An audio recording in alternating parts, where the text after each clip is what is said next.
Hey there and welcome back to Utility Sports. In today's video, we are covering a Week 16 NFL Pick'em and Predictions video. So if you are new to the channel, make sure to hit that subscribe button so you don't miss out on any more NFL content. So kind of jumping into the records, Sheldon and I here have been back and forth all year. Right now it has been opened up to a 10-pick lead between the two of us. So a lot of interesting stuff here. There's been a lot happening so far throughout the course of the entire NFL season. And just to be 10 games separated, there's a lot that can happen with just a couple of weeks to go here. Things can change quickly, and we do have a couple of different picks in order to potentially swing that lead. Number one here, we have the Thursday night game between the New Orleans Saints and the Los Angeles Rams. It appears that the Rams are peaking at the exact right time. Now, there was a lot of question marks heading into the season of, really what the Rams could be. And I think they have solidified themselves as a team that very well can jump into that postseason, get hot at the right time, and possibly make a run in that NFC. At the end of the day here, I just don't think New Orleans has the firepower to necessarily keep up with the Rams. I think they're prone to mistakes. I don't love what I've seen from New Orleans this year. But once again, they have proven me wrong a couple of times this year. In games that I think that they should not win, they're right in it and ultimately end up pulling out the games. But to me, I think the Los Angeles Rams here are a good pick at home. It's a Thursday night game. This should be interesting. I do give the edge to the Rams. In that next game that we have here, we have the Cincinnati Bengals taking on the Pittsburgh Steelers. Once again, this is going to be one of those interesting Saturday games. The Pittsburgh Steelers have not looked good at home on the road. I just do not trust this team. Offensively, they have a lot of deficiencies. Now with them turning to Mason Rudolph, this changes the entire complexion of this offense and what we really could be seeing. So you're going to get a little bit more flavor here. I think they're going to attempt to push the ball down the field more honestly with Mason Rudolph than they did with Mitch Trubisky. That is potentially the game plan that you're going to be seeing with the Steelers. But to me, the Cincinnati Bengals are playing good football right now. They have been able to win with Jake Browning. Prime example, they're playing Minnesota last week. It comes down to the wire. It was 17-3. They were down, and ultimately Jake Browning led them on a fourth quarter to remember. T. Higgins with a huge play. That ultimately changed the complexion of the outlook for the Cincinnati Bengals and potentially their season. They are merely holding on here. And I think, once again, you have to give a lot of credit to Zach Taylor and this coaching staff staying the course and preparing some great game plans for Jake Browning. More specifically, in that fourth quarter, they were effective, and I was very impressed with them. Next game here, we have Buffalo taking on the Chargers. Chargers got embarrassed last week against the Raiders. Unfortunately, the Chargers season has collapsed due to injuries. Imagine that for this team, this franchise. They always seem to have injuries at the worst time, and ultimately it's a butterfly effect. There's just so much that happens with this team. It's tough to justify picking them in this game despite them being at home. I like Buffalo. They're one of the hottest teams in the NFL. We knew this was coming at some point in time. Buffalo was going to have to find a rhythm. They were going to have to find a flow. They had to make some changes here from a philosophical standpoint, and I like where Buffalo is, honestly, at this point in the season. Once again, a team that's peaking at the right time. They're going to roll into that postseason super hot, and I think there's a lot of reasons to believe that they could potentially make a run in that AFC. I think a true testament to the running game. That has been a big deal for them. That has been a reason why they've been able to progress so far. I've been impressed with what I've seen from the Buffalo Bills. I think they're going to continue that momentum, especially against the Chargers here. This is a big game for the Bills. They have to continue that momentum that they've built up, and they just can't have a letdown week. Now, moving on to that Sunday slate, this is when things get interesting as we look at the first game here. Indianapolis taking on the Atlanta Falcons. I think when you look at the Indianapolis Colts, a team bidding for that AFC South, you have Jacksonville, Houston, and Indy all mashed together here fighting for the top spot in that AFC South. I think this is a very competitive division. This is not something we've seen in the past. even with Gardner Minshew playing, a lot of people had, kind of limited their expectations for the Colts this year. He has played very well, keeping them in games, making plays when he needs to. He's not going to wow you from a statistical standpoint, but at the end of the day, I think there's a lot of reasons to believe that this Colts team can do some damage moving forward. Sheldon does have them going, with the Atlanta Falcons here. I think that's a fair, decision, but at the end of the day, I like how hot the Colts are as a team. I think they have really found their flow at the latter part of the year. They're running the football effectively. Gardner Minshew is playing well. The defense is opportunistic when it needs to be, and Atlanta seems to be middling here. They're still vying for that NFC South title. They're trying to, make some plays. At the end of the day, they have to really pick up the pace here towards the end, and they're going to need a little bit of luck throughout that process. Next game we have here is Green Bay taking on Carolina, and I think when you consider Green Bay, they are as up and down as they come. The letdown against the Giants, I think that it's a good redeeming week for them. The Carolina Panthers, to me, despite them being at home, this is not a winning formula for them. I just do not believe in this team. I don't believe in the personnel that they currently have. I think they're going to have to look forward to the future, and it's very unfortunate that they decided to give up so much to move up for Bryce Young. I think he still can be a franchise guy, but there is a lot that you have to build around him. This team is starting from ground zero almost. They're going to have to clean some house here. They're going to get rid of some veterans in the offseason. This is going to be a pretty transformational year for the franchise, not only at the head coaching position, but they're going to have to make some big personnel decisions as well. A lot of the guys on the staff are going to be gone. Big year for Carolina, but at the end of the day, I think with Jordan Love, I think he's really going to get the Packers into that postseason. I don't necessarily believe in Minnesota and what they have going on right now with Nick Mullins, Jaron Hall, you name it.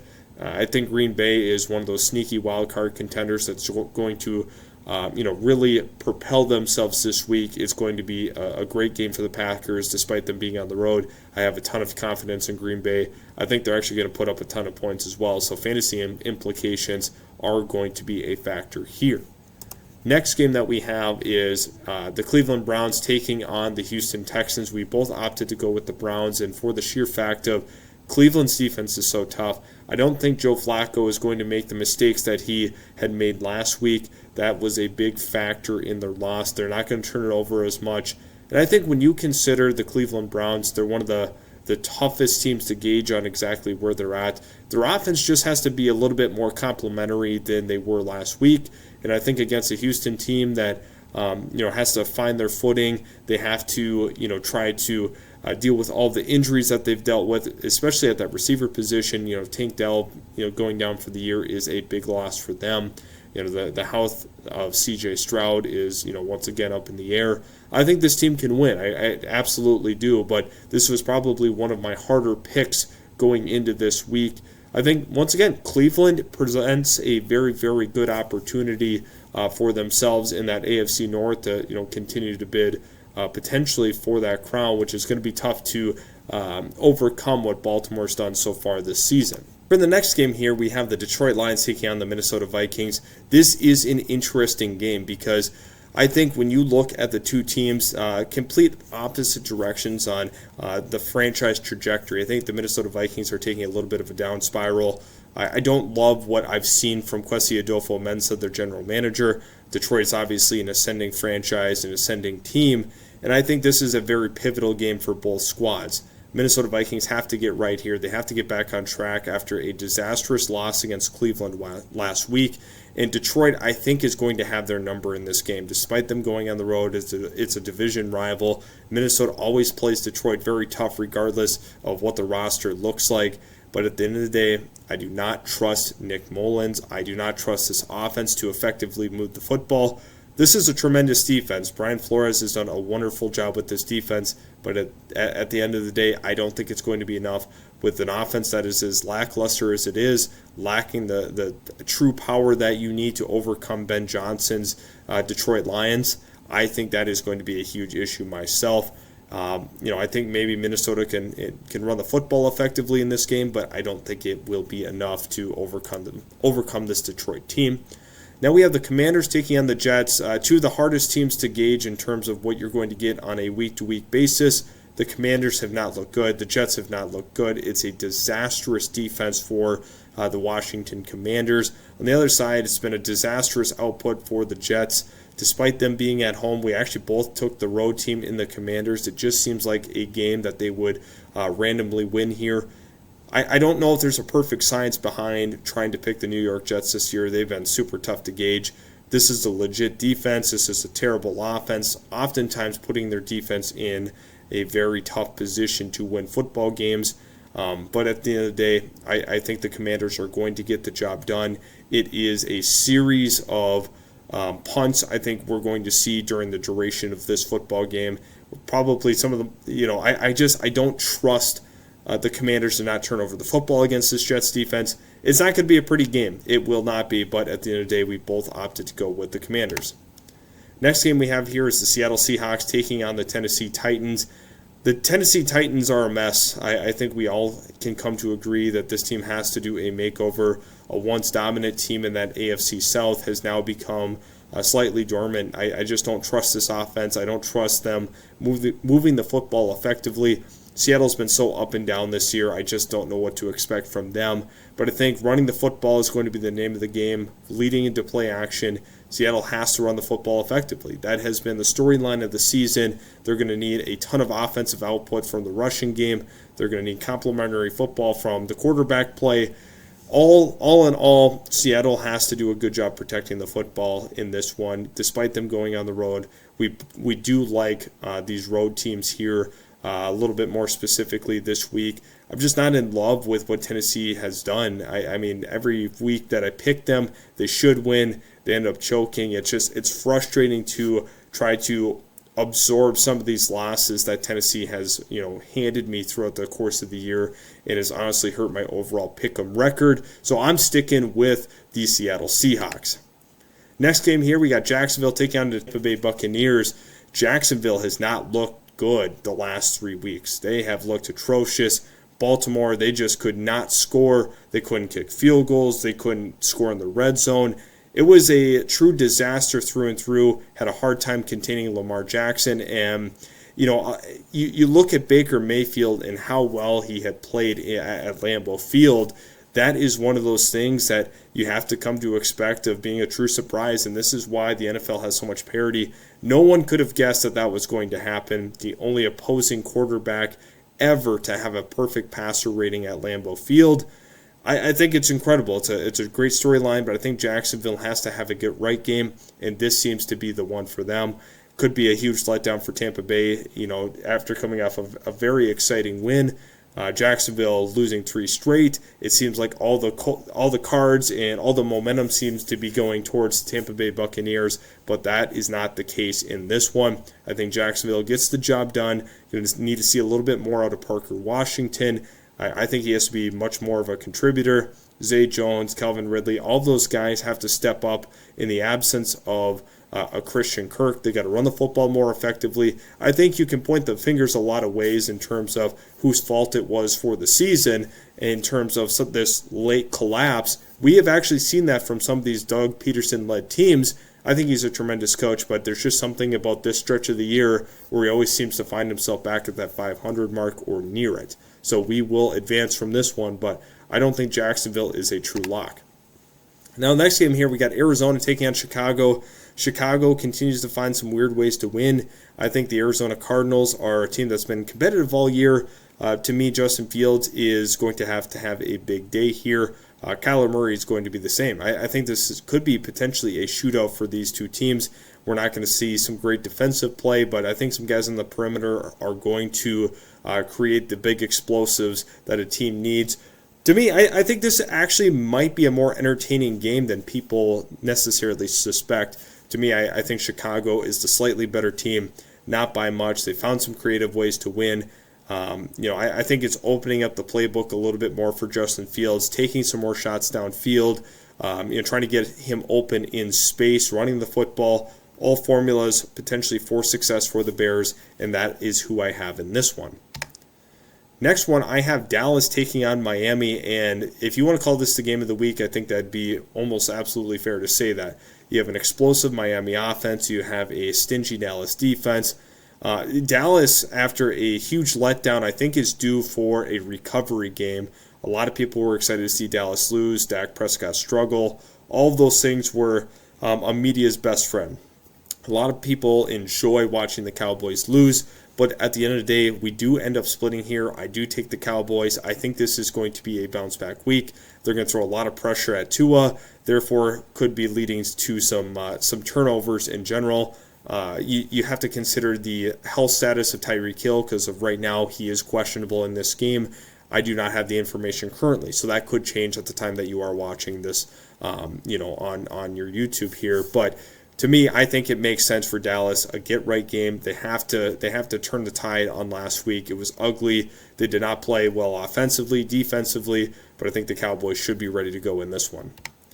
Next game here, we have the Patriots taking on the Broncos. I think when you look at the Denver Broncos as a team, it's once again hard to pinpoint exactly what they are because at the start of the year they were atrocious. Middle part of the year they look great, and now it's kind of that medium ground of they were here and then they go up and down. It's just a roller coaster of a season for Denver. I don't know that defensively they did not look good against Detroit at all. I mean, they did not look good. It was a tough watch. I mean, Jahmyr Gibbs scores twice, Sam Laporta scores twice. This Denver defense just could not contain the running game, the ball going through the air. It was tough. It was really tough, but I think Russ has to cook here. I think that, considering how bad New England's offense is, it's going to be a huge benefit for them. But to me, I do expect the Broncos to take this one. Next, we have the Sunday night game, which is going to be the Raiders taking on the Kansas City Chiefs. The Raiders, once again, I get that they scored 63 last week. I don't see that being the case once again. Kansas City's defense is way too stingy. I do expect them to fully win this football game. I think they're going to win it handily. Once again, the Raiders sometimes do give the Chiefs some problems. I think that when you consider this game and the magnitude of what this means to Kansas City in terms of playoff seeding, fighting for Baltimore and Miami for that top spot, to me it makes a lot of sense. To take Kansas City. I don't think you should overthink this one. I wouldn't get too cute trying to pick it. Then we have the Monday night game here where it's the New York Giants taking on the Philadelphia Eagles. I think when you consider this matchup, the Philadelphia's front seven is going to be way too much for the Giants to be able to handle. They're going to throw a lot of different pressures and looks at this Giants offense.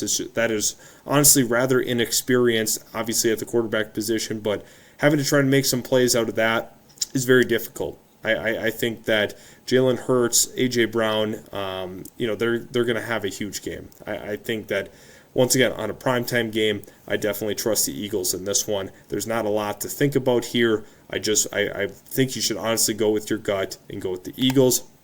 Following that up here, we have the Baltimore Ravens taking on the San Francisco 49ers. This is, once again, if you want to refer to that Dallas-Miami game, or this is also one of the top games of the week, considering the Baltimore Ravens are a hot team. Lamar Jackson is playing so well, but so are the San Francisco 49ers, a stingy defense, an offense that has now found its flow, its rhythm.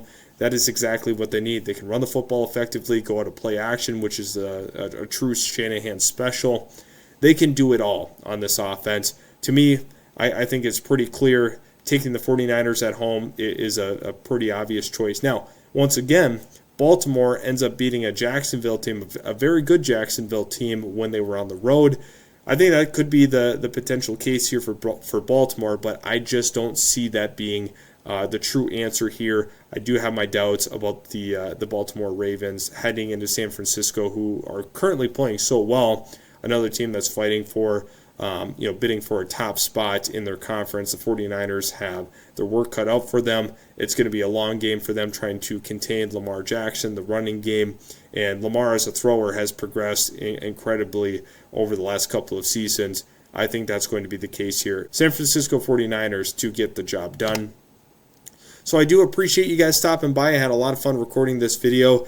Make sure to hit that subscribe button so you don't miss out on any more NFL content. We're going to be producing mock drafts, individual team mocks, all of that fun stuff here at Utility Sports Plus.